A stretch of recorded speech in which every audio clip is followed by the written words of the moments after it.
Assalamualaikum warahmatullahi wabarakatuh. Halo semua, perkenalkan nama saya Ziputri Adela Irham dengan NIM 4521012028.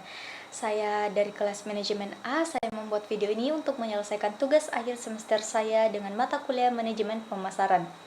Saya akan memaparkan mengenai sejarah perkembangan dan tingkat persaingan pada smartphone.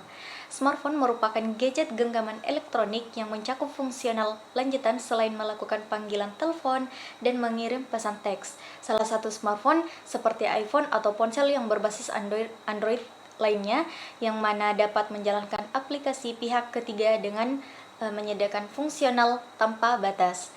Sejarah dan perkembangan smartphone ialah saat ini sangat maju. Smartphone menjadi sebuah gadget praktis yang populer karena memiliki banyak fitur dan kemampuan yang membuatnya seperti sebuah ukuran mini dari komputer.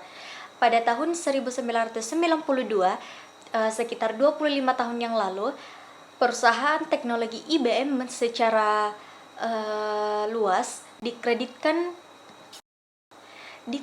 sebagai perusahaan yang mengembangkan smartphone pertama di dunia. Produk digital pertama ini diberi nama Simon dan memulai dijual secara global pada tahun 1994 dengan memberikan fitur layar sentuh kepada penggunanya.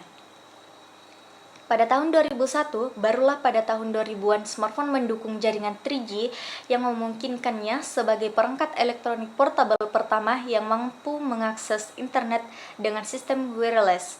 Namun tentunya dengan internet pada sebuah ponsel pada masa itu masih tergolong mahal dan tidak sepadan dengan kecepatan akses data yang diberikan apabila dibandingkan dengan masa sekarang. Pada tahun 2007, revolusi smartphone modern baru benar-benar dimulai ketika Steve Jobs meluncurkan iPhone pertama pada tahun 2007. Apabila model iPhone sebelumnya mengandalkan keypad dan hanya dapat menavigasi versi internet yang sederhana dengan menggunakan papan tombol. Namun, beberapa dengan iPhone yang memungkinkan pengguna untuk mendapatkan memakai layar sentuh dengan sistem serta fitur yang paling mendeteksi komputer desktop pada masanya. Pada tahun 2010, smartphone telah menghadirkan fitur-fitur yang mulai dapat dijangkau oleh masyarakat menengah melalui Android dan menjadi populer dengan ketersediaan model dan merek yang bervariasi. Selanjutnya, pada tahun 2018 diperkirakan penggunaan smartphone akan melampaui 5 miliar dan penggunaan sudah mulai berterbaran di mana-mana, serta menggunakan smartphone lebih dari sekedar menelpon dan mengirim pesan, namun juga digunakan untuk belajar, mencari pekerjaan, membaca berita, menonton film, bersosialisasi, dan masih banyak lagi.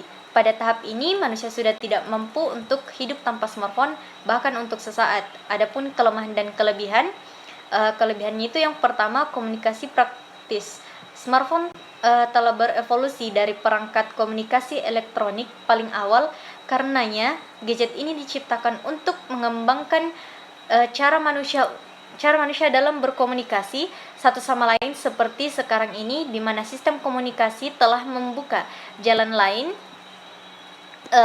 dalam bertukar informasi seperti lewat SMS, pesan teks, panggilan, dan obrolan video, serta aplikasi sejenis yang memungkinkan orang untuk mengkomunikasikan secara instan dengan semua orang di seluruh dunia. Yang kedua itu gadget multifungsi. Dengan adanya smartphone telah menghemat uang Anda untuk tidak membeli kamera, handycam, perekam suara, radio, GPS, dan alat elektronik lainnya. Yang ketiga itu memiliki harga yang bervariasi. Dalam sektor penjualan barang, dagang elektronik, sebuah smartphone menempati urutan pertama sebagai benda paling dicari dan diincar oleh banyak konsumen. Yang keempat itu mudah untuk dipelajari. Smartphone telah didesain sedemikian rupa sehingga seluruh lapisan masyarakat mampu untuk mempelajarinya dalam waktu yang singkat. Jadi tidak heran jika zaman sekarang banyak anak-anak yang mahir dalam menggunakan smartphone. Yang kelima itu aksesnya instan. Komunikasi yang mudah menjadi salah satu fungsi utama dalam kepopuleran smartphone di seluruh dunia. Bayangkan saja jika hanya dengan menggenggam sebuah ponsel saja, kita dapat mengetahui seluruh informasi dari beragam sumber yang ada di dunia ini. Ada pula juga kekurangannya. Yang pertama itu memberikan Anda nomofobia, orang-orang yang begitu kecanduan dengan smartphone sehingga mereka takut apabila tidak memegangnya dalam sesaat saja. Dalam medis, hal ini disebut nomophobia atau takut untuk jauh dari ponsel, dan menjadi penyakit menjadi semakin umum di seluruh dunia. Yang kedua itu risiko target cybercrime.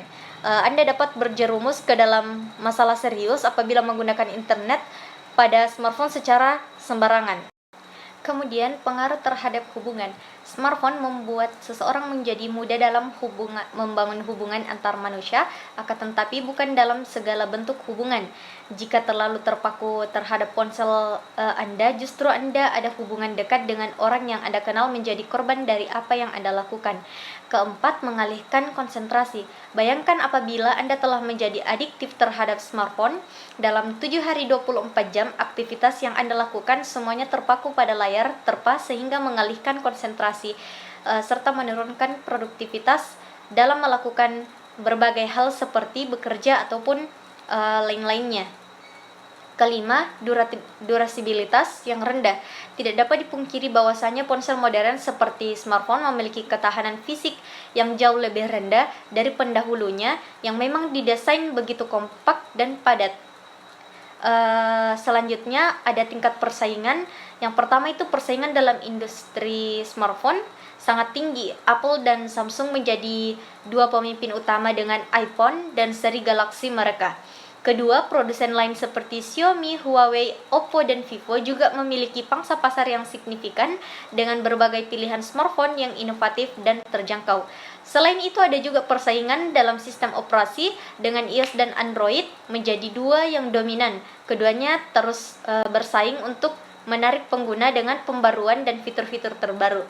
Jadi kesimpulan dari pemaparan saya mengenai smartphone itu merupakan suatu alat yang dibuat dan diciptakan untuk membuat kita semakin produktif dalam beraktivitas dan bekerja, serta memahami dunia yang semakin modern dengan berbagai kecanggihan teknologi digitalnya. Tetapi apabila kita tidak mampu dalam mengontrol diri dalam menggunakan smartphone, maka dampaknya adalah adiktif dalam menggunakan smartphone, yang mana hal ini tidak baik untuk kesehatan bagi diri sendiri. Sekian dari saya. Assalamualaikum warahmatullahi wabarakatuh.